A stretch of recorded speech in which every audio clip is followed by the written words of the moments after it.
Hello. I'm just going to wait for a few more people to join. So, irritatingly, because of the way that Periscope works, I can't easily look at the questions that are coming in as I'm unboxing. So, excuse me, what I'm going to do is do the unboxing with the camera pointing down at the table, which is why it's currently pointing up at me in this rather alarming angle. And then I'll turn the camera on me and then you can ask me questions if that works out okay. And it means that I won't be able to see this screen at all while I'm doing the unboxing. So I'm going to rely on you lovely people who have already joined to explain to people who ask questions while I'm unboxing that I won't be able to answer them until the end. But I will do Q&A at the end. Alright? So let's switch the camera. Here is the Apple Watch. Now, one thing that I noticed, as soon as the postman handed it to me, and incidentally, he was delighted to be delivering an Apple Watch. Most of the deliveries on his sheet were Apple Watches, and he was relishing his job as Santa Claus. One of the things that you really noticed about it, that I noticed about it, it's actually really heavy. It's a surprisingly chunky, hefty sort of box. But in traditional Apple style, as soon as you start the process of unboxing something, the experience is quite good. There's a little tag here I can see. Isn't that satisfying? And then I can open this up like so. Now the Apple Watch that I've got is the Apple Watch Sport. So it's the cheapest version, but even then, it feels like quite a premium thing, as you'd expect from Apple. The name is debossed slightly into the top there. I don't know if you can quite pick that up. Let's flip it over and grab my scalpel.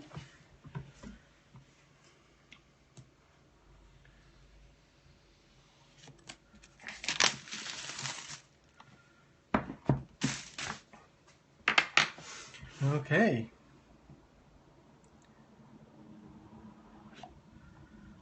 That off. And then there's two little tabs here, so I presume I lift those up, as I do. Let's leave the watch, which I presume is what's in here, just for a second, because let's see what the accessories are in here. Well, that's interesting. For geeky people like me, the Designed by Apple in California line here, you might just be able to see, is actually set in San Francisco. Font that Apple designed for the Apple Watch, not in Myriad, its usual font. There's a little tab here at the end that I can pick up. And in here we have, let's see, this is your manual. Now that's actually quite a detailed manual for Apple, isn't it? Given how little instruction there usually is given. This is showing you how to understand what is on, what the different buttons are on the watch, and here some of the features of the watch as well. And then in here, that's just some, well, that's telling you where to get the user guide. And this is the other. So remember with the Sport watch, you actually get what is effectively 1.5 bands. You get one band that's got one end on it, and then the other half of that band in a large size, and then this is the small to medium size as well. So you don't get two complete bands in there, but you get one band plus another band. And as everyone says, this just feels fantastic. It feels almost ceramic. The way that plastic, the fluoroelastomer feels in the hand, it almost feels like a sort of malleable ceramic feel. And you can just see, if I put this up to the camera, there's the little details of the magnet that presumably will hold it in place once it's attached to the phone itself. Let's put that off to the side as well. Now if you're in the US, you might not find this quite as exciting as we in the UK will, but we've seen rumours, and it was indeed confirmed today when things started shipping, that the Apple Watch comes with a new plug for us in the UK, and it is just fab. Such a nice way of doing things. So, a traditional UK plug, in case you haven't seen one. might look something like this. Oops, sorry. This is obviously like out from a cheap and nasty thing, so it's big and bulky and chunky. It's actually a very innovative and clever design, this, and you can watch videos on YouTube about how and why it's so clever, but it is bulky. So the way that Apple's done it with the Apple Watch is like that. That is just brilliant. That is such a pleasing little thing. Really, really nice. And the little lugs in the corner there, so you can pull it in and out the wall easily as well. That's just fab. So even when you're travelling, because obviously you will need to have this thing with you when you're travelling because the battery life is so comparatively poor. Yeah, it's a nice, easy thing to slip in your case and take with you. All the sort of regulatory information stuff is tucked away inside the little recesses that those plugs go into. Oh yeah, so I can put it up and down with either bit as well. There we go. And then in here we've also got the cable. Isn't that pleasing how that's wrapped up? This is the cable for charging it, with the little magnetic inductive. Now, how do I do this? Just pop it through. Come on. Ah, there we go. There we go. There's a little piece of protective film on there, which goes all the way around the sides and onto that surface as well. That's actually, let me just see, yeah, that's actually quite a weighty little bit of kit as well. It doesn't feel just like it's dumb plastic, as I'm sure it's not. It's actually got some, it's got a really satisfying feel, like a little drafts piece or something. So that's that. Okay, let's go to the watch itself, shall we? Let's put the box out of the way. And this is obviously where a lot of the weight is. So the box itself is quite heavy, but does feel quite heavy. Like it must just be the packaging. The watch itself can't be that heavy. But again, we've got a little tag here, so let's grab that. That's very satisfying.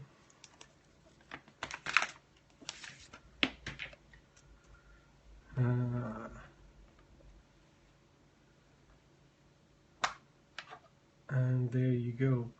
Isn't that interesting? Like there's a sort of flock. What's the word? Like a microfiber felted material on the inside here.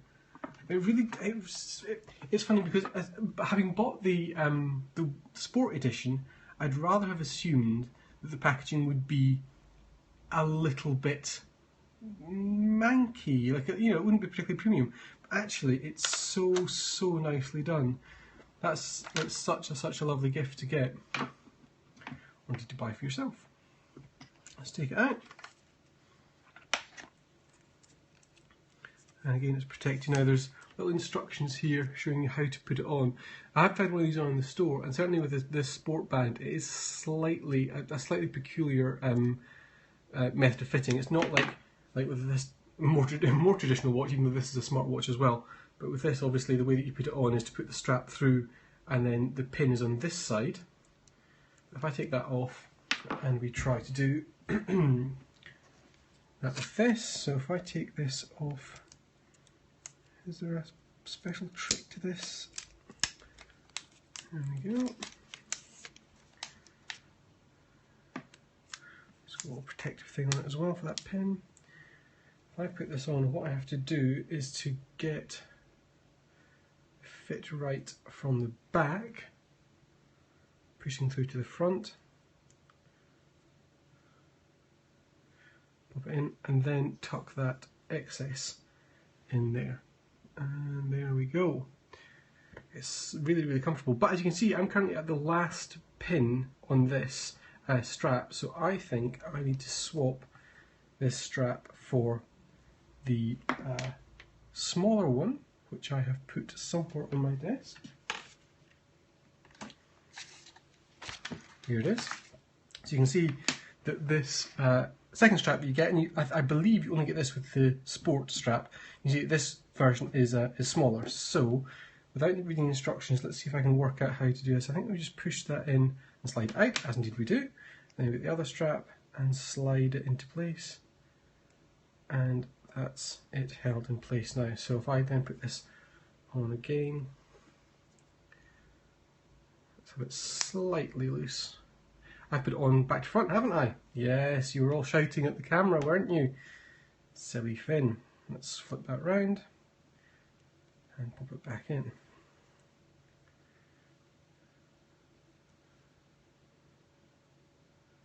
Reasonably tight, but not too tight. And there we go. Now, the one thing that I was concerned about with the Apple Watch Sport was how thick this is at the bottom. So I wore a fuel band for a long time, and it's quite annoying when typing that that's too big. But actually, yeah, that's fine. Actually, I've got that a little bit too tight. Let's just undo that one. Ooh, there's a knack to this, which I'm sure I'll get over the years. Obviously, I'm slightly nervous because I'm filming as well, and I'm at a slightly odd angle. That's better. Yeah, that's actually completely fine. I was really worried about the bulk of, let me see if I can angle it, of that angle there, of that thickness there. But it's actually completely fine. So there we go. That concludes the unboxing part of it. Let's flip this camera.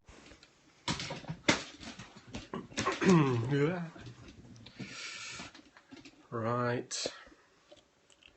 Okay. Now you can ask me some questions if you would like. Were there any questions that came in while I was working that I missed? I'm sure there must have been.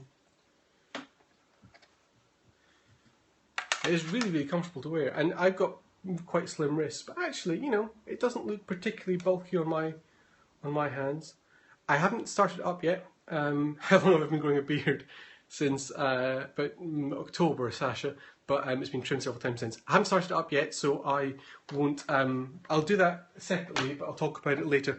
But it's linked to. It'll be linked to the camera that's currently periscoping, so I can't do that just yet.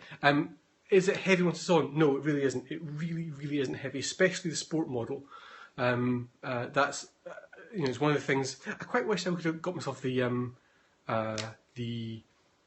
more fancy watch edition, if you like, the stainless steel edition, but I couldn't quite justify that sort of money. But actually, the sport edition is much, much lighter. This is the 42mm, incidentally, 42mm version, and it, you know, it doesn't look especially thick and chunky. Someone asked to see the plug again, so here it is. So this is the plug that comes with the MacBook, and I bet people will be. I hope Apple does sell these because it's going to be terrific. So here's the plug, and the way we work it is we do that.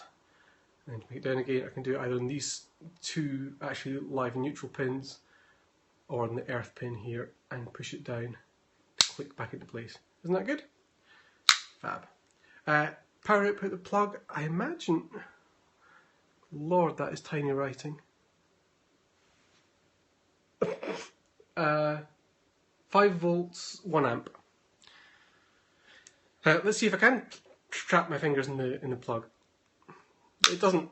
I think that it only triggers the sort of snap shut once it gets past, you know, a very low point. You can't really trap your finger in it.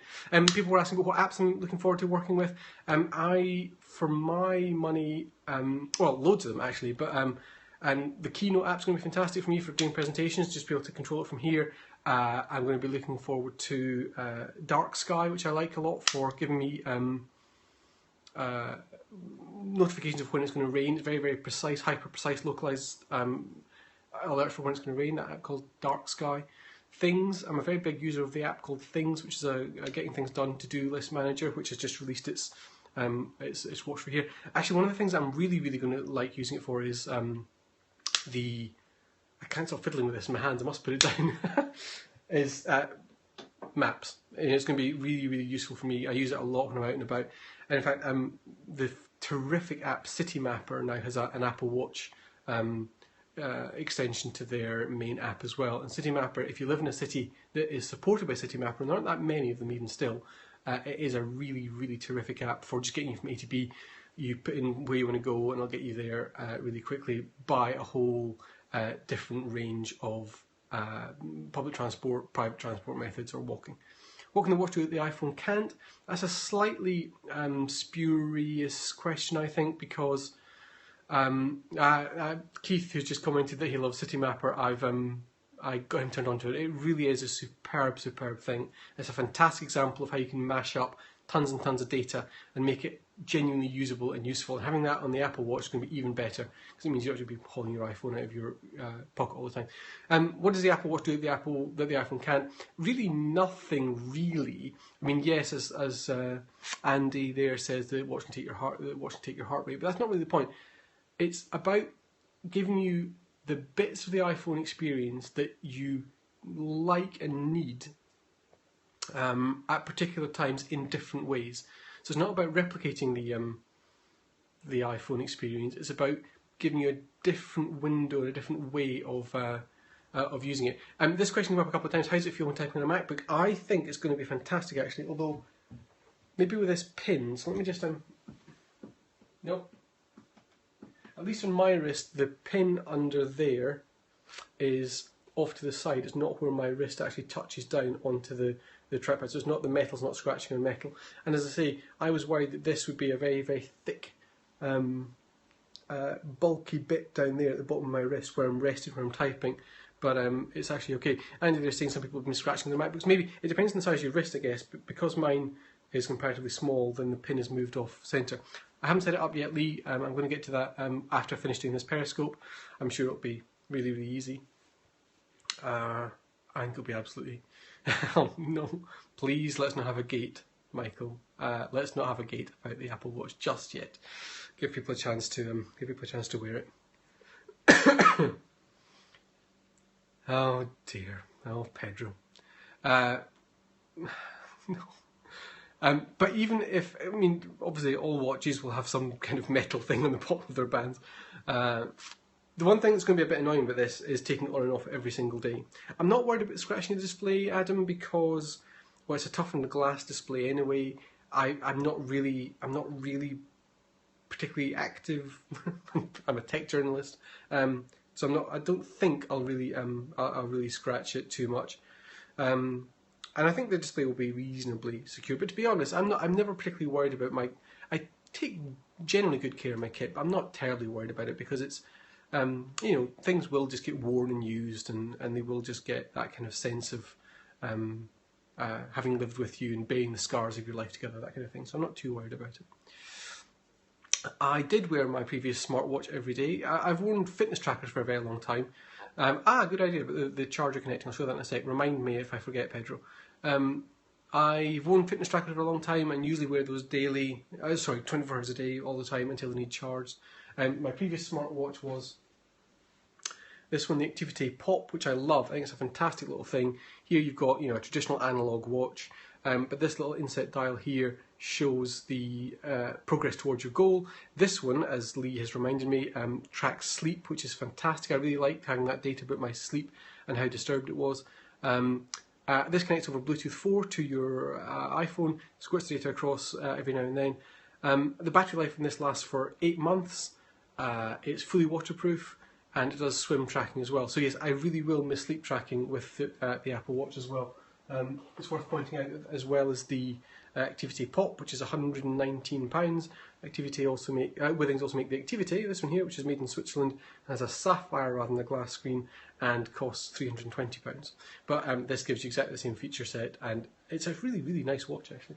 I did think about wearing the Activity in bed, but I worried that it would get confused, because unlike with some other fitness trackers that I've used, you don't actually manually say, I am now going to sleep with the Activity.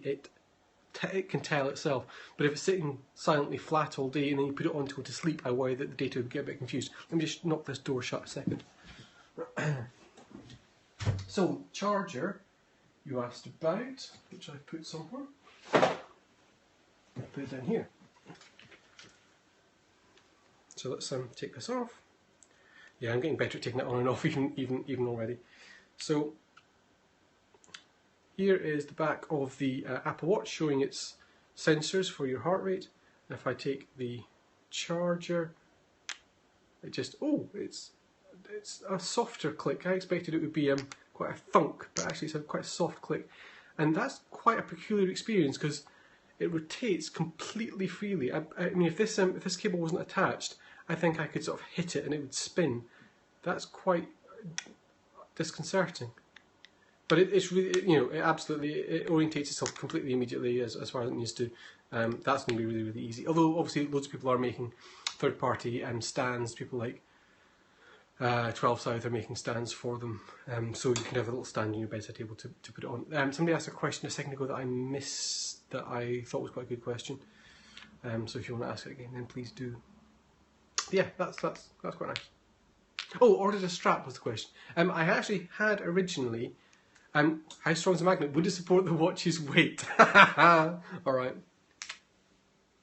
Yes. I mean, it's rotating just because it's so loose there. I mean, it's not terribly strong. It's not even, you know, it doesn't feel all that sort of strong, but because it can be, you know, the contact can be broken quite easily. But at the same time, you know, it certainly does support the watch's weight. Whether that be true of the steel watch as well, I'm not sure. Excuse me. I had originally ordered another strap for it, the green strap, but when I saw it in real life, when I saw it in the Apple stores, it seemed actually much sort of milkier and more insipid than I thought it would look like from the photographs. So I decided that I would actually just cancel the order because I liked it, I didn't sort of love it. Pedro asked, does it have a nightstand app so you can see it during the night? I would imagine you can just activate it to show the time, but I don't know if there's a specific app designed. I doubt there's a specific app designed for it. Back to the strap. Excuse me, a terribly tickly throat. Did you see on the internet when one of the celebrities was picking out her watch, there was a rack of straps of different colours, and one of them was quite a bright yellow. I think that would look fantastic with this. And of course, if you missed it earlier, all you have to do to take the strap off is just press this little. There's two little buttons at the top and bottom there, and if I press one of them in, it releases it. I can just slide the strap off, so it's really easy. Anyway, I think I have talked to you people long enough. I'm now going to go away and get this set up and have a play with it. But I'll be tweeting my thoughts throughout the day. In the very unlikely event that you don't already follow me on Twitter, my Twitter handle is Chris Finn. My surname is spelled P-H-I-N. Alright, thank you all, and I shall see you on Twitter, no doubt. Bye.